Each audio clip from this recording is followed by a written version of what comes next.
Boa noite, minhas irmãs e meus irmãos dos dois planos. Pela misericórdia divina, mais uma vez, cá estamos. E a proposta dessa noite é fazermos aí uma pequena reflexão a respeito da lição número 2 do livro Fonte Viva. E só para contextualizar, a nossa casa tem buscado sempre fazer com que a abençoada obra mediúnica, da lavra mediúnica do nosso irmão Francisco Cândido Xavier, sobre a inspiração da espiritualidade, possa ser sempre objeto da nossa reflexão, até porque nós acreditamos que a doutrina espírita, como consolador prometido, nessas lições, nos dão a oportunidade de uma reflexão mais acertada sobre a nossa necessária reforma íntima. E essa coleção Fonte Viva, a quem nós estamos nos referindo, ela é composta de 5 obras, a saber, a primeira foi Caminho, Verdade e Vida, que o nosso irmão Francisco Cândido Xavier fez a psicografia sob orientação de Emmanuel no ano de 1949. E a obra que nós vamos falar, a Fonte Viva, ele é de 1956. Já é a 4ª obra. Então tem o Pão Nosso, depois de Caminho, Verdade e Vida, depois tem Vinha de Luz, o Fonte Viva e termina com Ceifa de Luz. A concepção dessas obras, elas têm principalmente através de um extrato do Evangelho, de algum evangelista, ou de Paulo, ou de algumas pessoas que testemunharam o ensinamento do Cristo, e apesar nessa pequena linha, o nosso irmão Emmanuel traz disso um verdadeiro tratado. E essas lições que Emmanuel nos traz através dessa coleção Fonte Viva, ela fala, acima de tudo, da humildade e do amor que o Cristo nos trouxe como grande legado, né? Ela é uma linguagem simples, revestida de uma fala mansa, mas é avassaladora, porque toca realmente naqueles pontos que nós sentimos a necessidade de melhorar. E essa fala de Emmanuel, ela é tão persuasiva porque nós conseguimos ver na beleza do ensinamento crístico a necessidade de nós nos afeiçoarmos não a essa letra bonita trazida pelos apóstolos, pelos grandes trabalhadores do Cristo, mas sobretudo esse compromisso de nós nos inserirmos como praticantes dessas verdades espirituais. E esse chamado à prática do Evangelho do Cristo, que é a síntese, aquilo que mais fica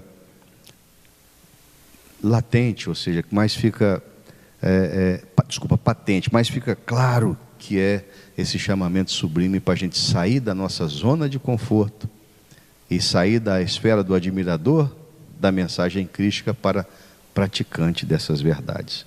E acima de tudo, para que nós entendamos que esses males que a vida nos apresenta nada mais são do que oportunidades dessa vivência no bem, principalmente daquele que nos deu como grande legado o exemplo de que a cruz, ela não imola. A cruz significa, em sede última, uma libertação.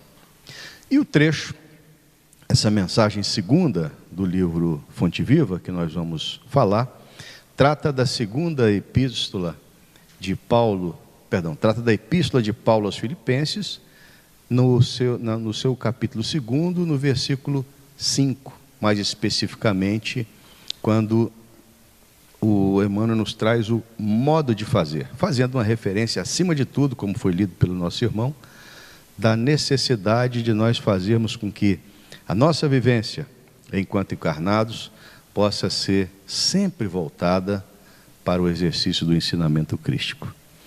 E Filipos nada mais é do que uma região que hoje situa-se ali no norte da Grécia, no sul da Iugoslávia, que era ali o primeiro passo, né, para se acessar a Ásia. Então, era ali uma transição entre Ásia e Europa, e essa comunidade, ou essa cidade de Filipos, ela foi erguida em memória de Filipe II, filho de Alexandre Magno, no ano de 356 a.C. Filipe era um grande gênio militar, e essa comunidade ela tinha algumas características próprias. E o interessante é que essa comunidade foi acessada por Paulo por ocasião da sua segunda viagem, digamos, de pregação, levada a efeito ali entre o ano 49 e o ano 52 da era cristã. E Lucas, nos Atos dos Apóstolos, lá no capítulo 16, ele faz uma alusão a isso, inclusive falando que não seria destinado a Paulo a possibilidade de pregar lá em Filipos, mas ele foi, porque ele sonhara que um cidadão daquela cidade tinha pedido em sonho a Paulo que pudesse ir pregar a sua palavra. E a característica principal dessa cidade, naquela época, é porque ela tinha um número reduzidíssimo de judeus. Então eram os chamados gentios, aqueles que não compactuavam da lei judaica, a sua maioria eram aqueles habitantes. E essa comunidade ela tem uma significação especial na obra do nosso irmão Paulo de Tarso, porque em que pese a sua primeira chegada nessa região tenha se dado num sábado, juntamente com seus seguidores, a pregação foi feita fora dos muros da cidade, e a maioria das pessoas a quem ele acessou eram as mulheres, e uma delas em especial, Lídia, que era judeia, foi quem acolheu a Paulo e todos aqueles que o seguiam, e pediu a ele que permanecesse mais tempo e que a sua pregação fosse uma pregação suave.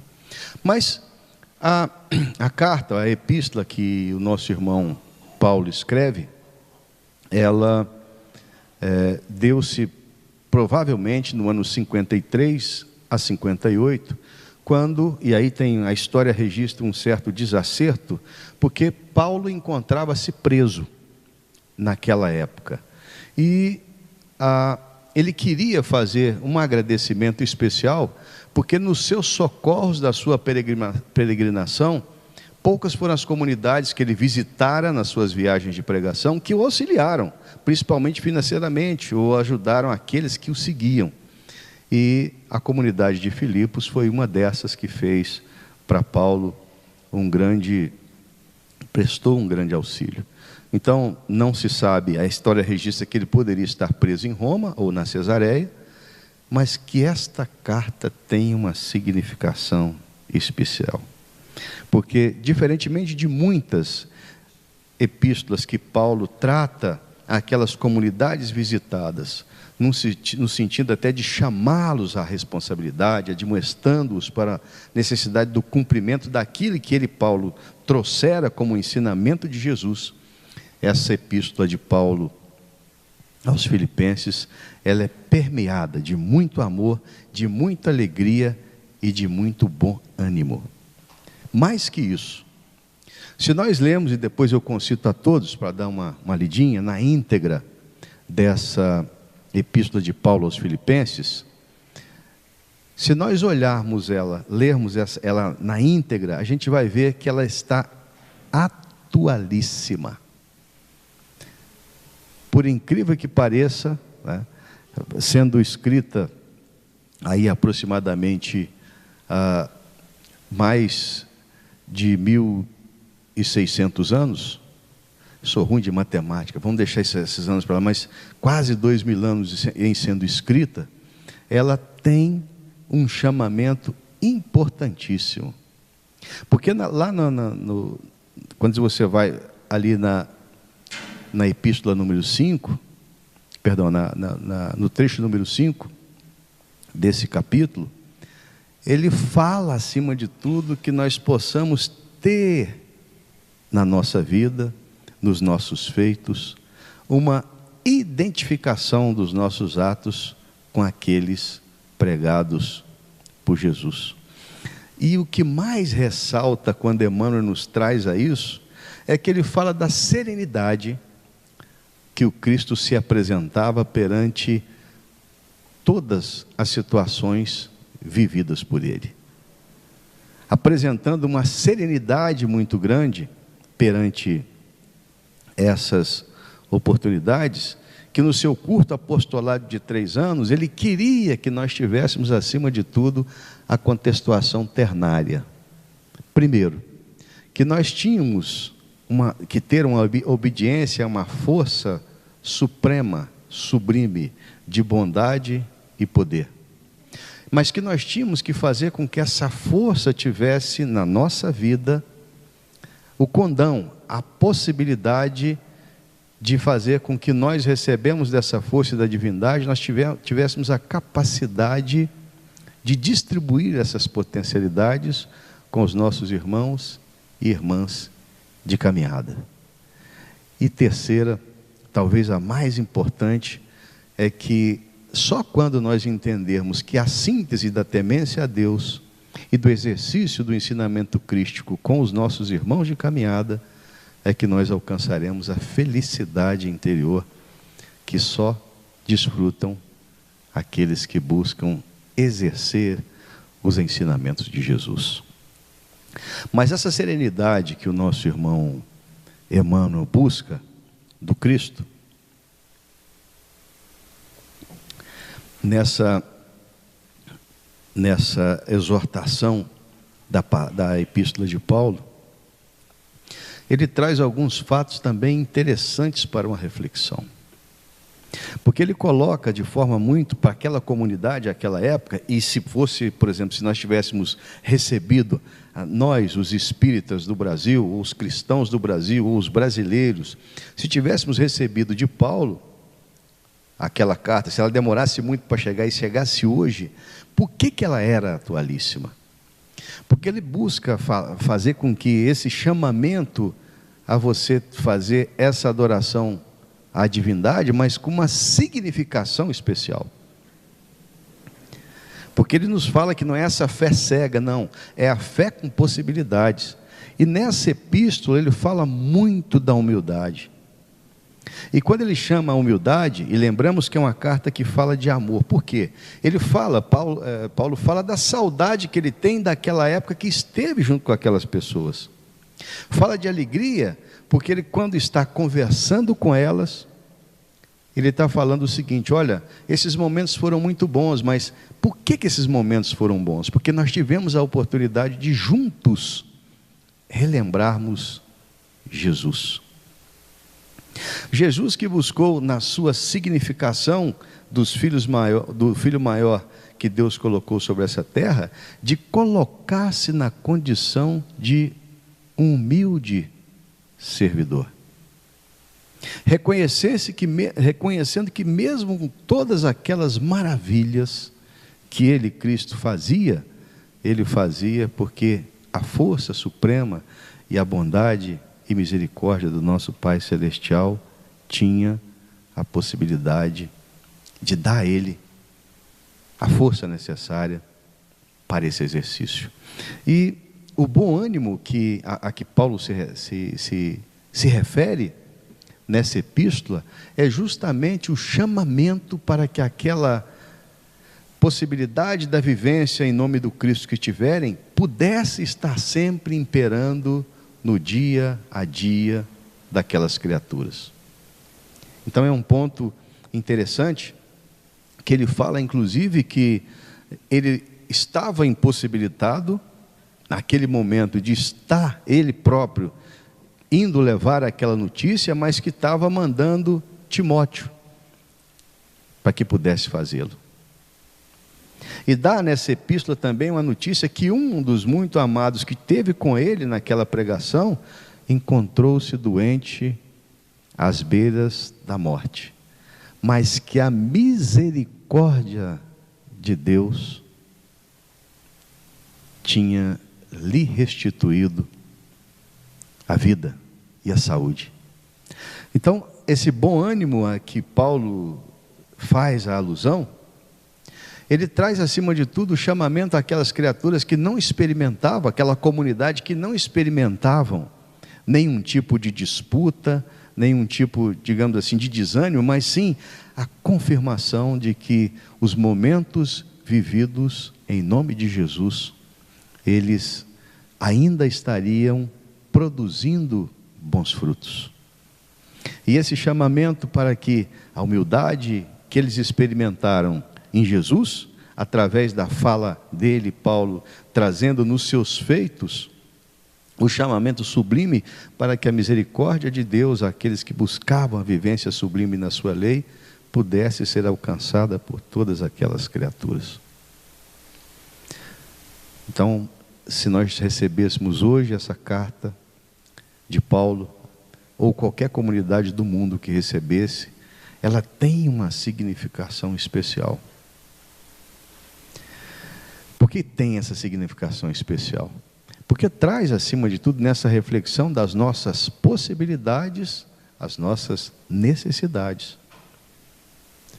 Porque nós sabemos que, e agora jamais iniciados na doutrina espírita, nós sabemos que se experimentamos as aflições do mundo, existe uma significação para que nós aqui estejamos. Quer dizer, os nossos equívocos nas existências passadas, ou até nessa própria, faz com que os frutos dos nossos equívocos redundem muitas vezes em dores inomináveis. Mas que para mesmo essas dores, o nosso Mestre Jesus disse que estaria pronto a nos dar o consolo. Então, o modo de fazer com que Paulo trata aquela sua estada com a comunidade de Filipos é esse chamamento que Emmanuel traz para nós, buscando que os nossos pensamentos, sentimentos, palavras e atos possam ter como referência Jesus. E para contextualizar isso, nós temos uma história que eu acho que vai sedimentar o nosso entendimento disso. Contam que na Europa, um jovem de tenra idade era possuidor de dotes artísticos fenomenais. Os seus quadros traziam, as suas pinturas, tanta harmonia nos traços que encantava a todos. Mas esse jovem, apesar da sua obra promissora, dos seus quadros valiosíssimos, resolveu encerrar a sua carreira. Isso no meio artístico causou uma comoção social muito grande. Os amantes da arte, da pintura, começaram a fazer verdadeiros movimentos para que aquele jovem não parasse. Mas ele resolveu, num grande museu, numa data próxima, fazer então o encerramento da sua carreira, lançando aquela que seria a obra-prima da sua vida de pintor. Convocou então os artistas, os críticos, a imprensa, e uma parede reservada para aquele fim, um cetim azul de uma beleza muito grande, e depois de algumas poucas palavras do curador do museu, do gestor do museu, descerraram então aquele pano. Quando o cetim cai, houve um "oh" de todos aqueles que ali se encontravam. Tratava-se o quadro da figura de Jesus de Nazaré. E aqueles que estavam mais próximos ficaram maravilhados, porque era como se fosse uma imagem congelada de Jesus. Alguns foram até as lágrimas, e o quadro retratava Jesus batendo em uma porta. Depois de algumas considerações a respeito do feito, um dos maiores críticos da arte, da pintura, falando com a imprensa, aponta um defeito grave naquela obra. E quando o repórter pergunta, ele diz: repare que tudo é perfeito, mas a porta que o Cristo bate não tem fechadura. Isso é um erro. O repórter vira-se então para o jovem que estava ali e pergunta se ele, como pintor, esquecera de colocar a fechadura. E esse jovem altamente inspirado diz o seguinte: não falta nada na obra. O meu desejo era fazer com que as criaturas que tivessem a oportunidade de colocar os olhos sobre essa obra, vissem a verdadeira significação de Jesus nas suas vidas. A porta não tem fechadura, porque o Cristo está a bater insistentemente na nossa porta, e essa porta é a porta do nosso coração. Mas a tranca encontra-se do lado de dentro. Por mais que nós insistamos em mantermos com as nossas ocupações cotidianas, o Cristo, através dos seus exemplos e através de tantos que buscaram ressaltar os seus feitos, nós nos consideramos impassíveis frente ao chamado que insistentemente o Cristo está a nos fazer.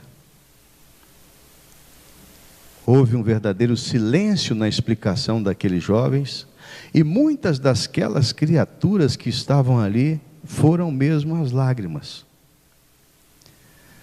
por entender a significação que aquele artista queria trazer para a vida de cada uma daquelas pessoas.